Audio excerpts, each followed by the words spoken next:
Update naman po tayo sa pagguho sa isang landfill sa Cebu City kahapon. 2 na po ang kumpirmadong nasawi riyan. Pahirapan ang isinasagawang rescue operation sa mga tao na natrap sa ilalim ng guho. Ang latest doon sa live na pagtutok ni Fe Marie Dumabok ng GMA Regional TV. Fe. Vicky, nasa mahigit 30 individual ang patuloy na pinaghahanap ng mga rescuers na natrap sa gumuhong istruktura. 12 ang na-rescue at 2 na ang naitalang namatay. Ang isang bangkay ng lalaking 25 years old ayon sa Cebu City DRRMO ang nakuha kaninang past 4 p.m. Ganito kalawak ang bundok ng basura na nag-collapse sa landfill sa Barangay Binaliw sa Cebu City kahapon ng hapon. Tinamaan pati ang mga istruktura ng Prime Waste Solution na namamahala sa landfill. May mga manggagawang nagtatrabaho sa lugar nang mangyari ang pagguho, kaya may mga natabunan.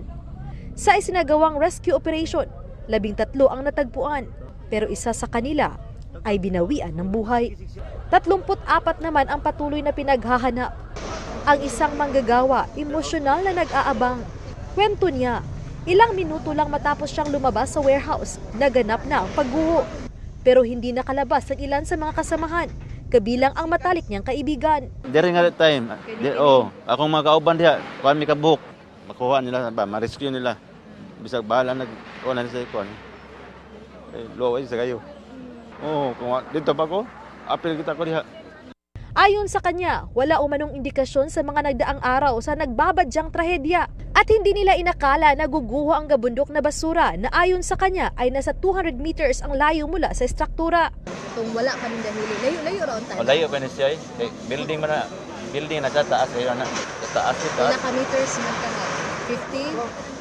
Sobra. 100 meters ita. Ayon sa mga otoridad, may posibilidad na isa sa mga rason sa nangyaring insidente ang pagyanig ng magnitude 6.9 na lindol sa Northern Cebu noong September 30. Dumagdag pa dito ang dami ng tubig ulan na ibinuhos sa pananalasa ng Bagyong Tino noong November 4 at ang mga pag-ulan nitong mga nagdaang araw. Ang pamilya ng mga nawawala, nananalangin at umaasang makikita silang buhay. Nagsige na dyan may kampo nga unta. Safe lang unta or umbot lang ginuura ginasayo sa tanan. Maingat ang ginagawang paghahanap sa mga nawawala dahil kung may maling galaw, baka lalo silang malagay sa peligro. Nakakita man jud ko sa mga tao nga na makita tam na sila buhi sila, pero ang challenges mao ni we cannot just use any equipment kay katong atong mga cutter mo produce, it's not the bugat, it's mo produce siya og kanang spark. The moment mo sud og spark, there is methane, there is gas. Sa isang pahayag, sinabi ng Prime Waste Solution na agad silang nakipag-ugnayan sa mga ahensya ng pamahalaan para sa agarang rescue operation. Aakuin din nila ang lahat ng pangangailangan ng mga apektadong trabahante. Tinanong si Cebu City Mayor Nestor Archival kung sino ang may pananagutan sa nangyari. Possible creation sa pag-finding, investigation team. Wala lagi ta ng investigation lagi for the moment. Malter ang atong gitan-aw nga padong sa rescue.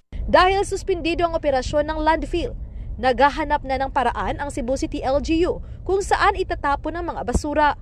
Isa sa pinag-aaralan ngayon ang pagtatapon ng mga basura sa mga bayan ng Konsolasyon at Minglanilla. Hinihintay na lang ng Cebu City LGU ang permiso galing sa DENR at mga concerned LGUs. Vicky, sa laki ng pinsala at epekto ng landslide, pinag-aaralan ngayon ng Cebu City LGU na magdeklara ng state of calamity sa Barangay Binaliw o kaya sa buong syudad. Vicky? Maraming salamat sa iyo, Fe Marie Dumabok ng GMA Regional TV.